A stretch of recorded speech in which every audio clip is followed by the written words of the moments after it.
সালামু আলাইকুম। Hi guys, কেমন আছেন? আমি আলহামদুলিল্লাহ ভালো আছি। নতুন আরেকটি ভিডিওতে আপনাদের আবারও স্বাগতম। গাইস, প্রতিদিনের মতো বসে আছি ভেড়ামারা রেলওয়ে স্টেশন ঈশ্বরদী যাওয়ার অপেক্ষায়। তো গাইস, দেখতেই পাচ্ছেন এভাবে নিয়মিত যাওয়া আসা করতেছি এই ছোট ছোট এতিম শিশুদের জন্য। দোয়া করবেন আমি যেন তাদের জন্য ভালো কিছু করতে পারি।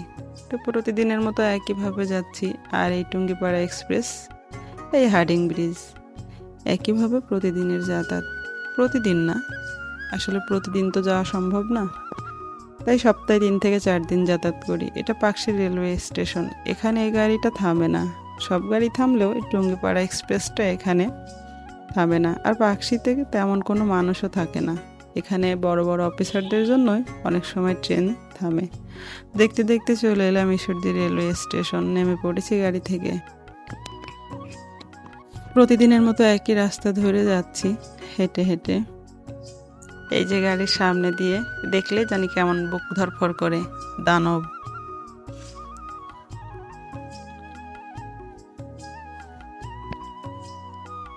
তো গাইস, আমার এই ভিডিওগুলো আপনাদের কাছে কেমন লাগে? আপনাদের মতামত এবং ভালো মন্দ জানাবেন। আমি জানি না আমি কতটুকু কি করতে পারি, তবে আমার খুবই ইচ্ছা আমার দ্বারা যেন এমন কিছু হয় যা দেশ ও সমাজের ভালো কিছু হয়। দেশের জন্য হয়তো ভালো কিছু, বড় কিছু করতে পারবো না, ছোট ছোট দিয়েও তো অনেক কিছু করা যায়। ইচ্ছে থাকলেই নাকি উপায় হয়। তো ইচ্ছে তো করি, আলহামদুলিল্লাহ উপায়টা আল্লাহ বের করে দেবে। এই বাচ্চাদের জন্য কিছু করতে পারলে নিজের মনের কাছ থেকেও শান্তি লাগে। তো ওই প্রতিদিনের মতো ওদেরকে খুঁজতে যাচ্ছি। সেই এখান থেকে 1 কিলো দূরে রেলগেট, সেখানেই ওরা থাকে। ওই রোদের মধ্যে যাই। ওরা তো মা বাবাহীন সন্তান, কোথায় যায় কি করে কিছুই ঠিক থাকে না। আসলে খেয়াল খুশি মতো। আমরাও যদি ওদের জায়গায় থাকতাম না, একই কাজ করতাম। ওদেরকে অযথা দোষারোপ করে কোনো লাভ নেই, তাই ওদেরকে খুঁজতে যাচ্ছি। ওরা পড়াশোনা করার চেয়ে দুষ্টামি বেশি করে, তবে যতটুকু আমার কাছে থাকে খুব ভালো ছেলে হয়ে থাকে। এই যে খুঁজে খুঁজে নিয়ে আসছি কয়েকটারে, পিছে পিছে আসতেছে, দেখতেই পাচ্ছেন।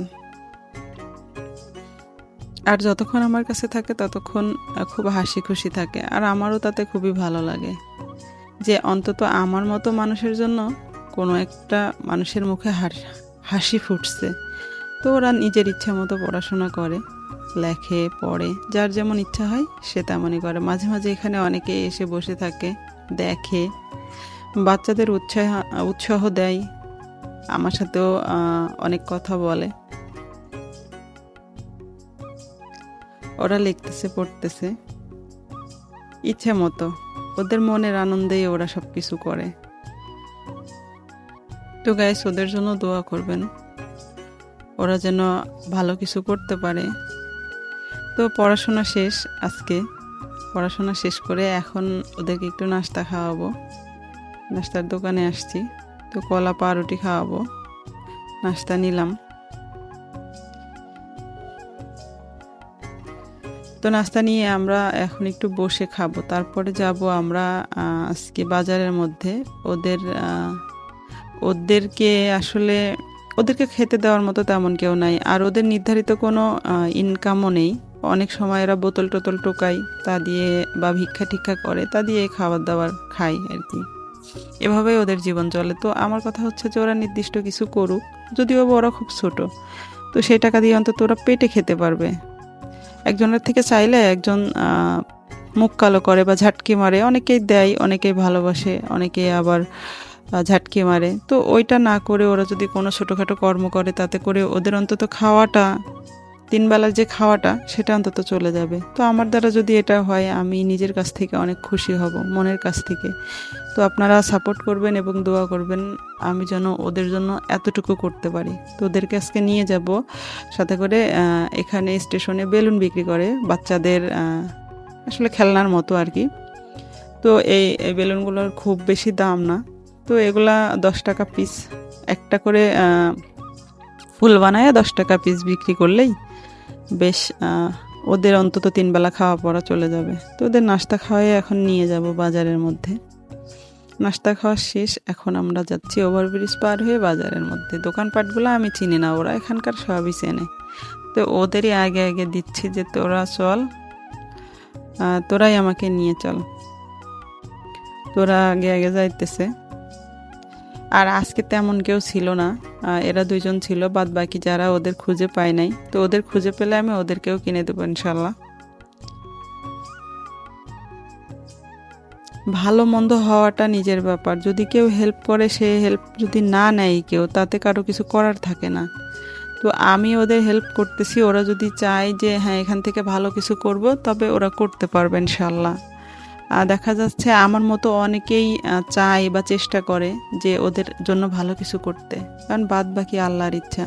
এই বেলুনের দোকানে চলে এসেছি, ওরা অনেক খুশি। আসলে ছোট মানুষ তো, কিছু পাইলে একটু খুশি হয়। তো কেনাকাটি শেষ প্রায়, এখন এগুলা নিয়ে আমরা যাব স্টেশনে। এই যে দেখুন টানাটানি করতেছে, মানে খুবই খুশি।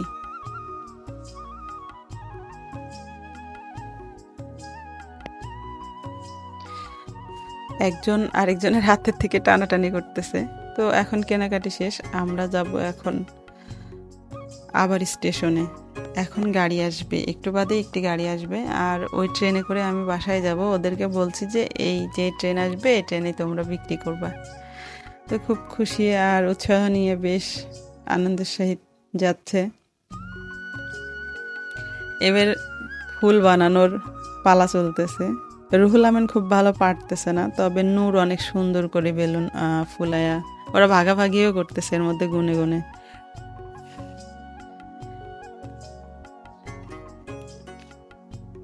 তো আমি বলছি দুইজনে ভাগ করে নাও, আর আবার লাগলে আমি আবার কিনে দেব। আর এখানে যা বিক্রি করবে সে টাকা দিয়ে তোমরা খাবার খাবে, আর ভিক্ষা করবে না। এই যে দেখুন ওদের বেশ সুন্দর কার্যক্রম শুরু হয়ে গেছে। একটা 10 টাকা 15 টাকা পিস বিক্রি হয়, এই আর কি। তো গাইস, কেমন লাগছে আপনাদের কাছে এই পথ শিশুদের নিয়ে এই উদ্যোগটা? অবশ্যই কমেন্ট করবেন আর আপনাদের মতামত দিবেন। ওদের কাজকাম শেষ, দেখতে বেশ ভালোই লাগছে, আর আমি সাথেই ছিলাম, তো আমার আরও বেশি ভালো লাগতেছে। আসলে এই কাছ থেকে অনেক কিছু বোঝা যায়, আর দূর থেকে অনেক কিছুই বোঝা যায় না। আমরা দূর থেকে দেখি। এখানে বেলুন বিক্রি করে 10 টাকা পেয়ে গেছে, অনেক খুশি। একটা বিক্রি করছে আর বলতেছে যে আপু আমি বেলুন বিক্রি করছি। এখন যে ট্রেনটা দেখতে পাচ্ছেন, এটা হচ্ছে আসলো সৈয়দপুর থেকে, শিলাহাটি থেকে, আর যাবে খুলনা রূপসা এক্সপ্রেস। তো আমি এটা করেই বাসায় যাব। তো গাইস, এই ছিল আমাদের আজকের ভিডিও পথশিশু নিয়ে। আপনাদের কাছে কেমন লাগলো কমেন্ট করে জানাবেন, আর আমার প্রত্যেকটা ভিডিওর আপডেট পেতে অবশ্যই আমার চ্যানেলটিকে সাবস্ক্রাইব করে নেবেন, আপনাদের পাশে থাকা বেল আইকনটি বাজিয়ে। সবাই ভালো থাকবেন, সুস্থ থাকবেন, দোয়া করবেন আমাদের জন্য এবং এই এতিম সন্তানগুলোর জন্য। সবাইকে আল্লাহ হাফেজ।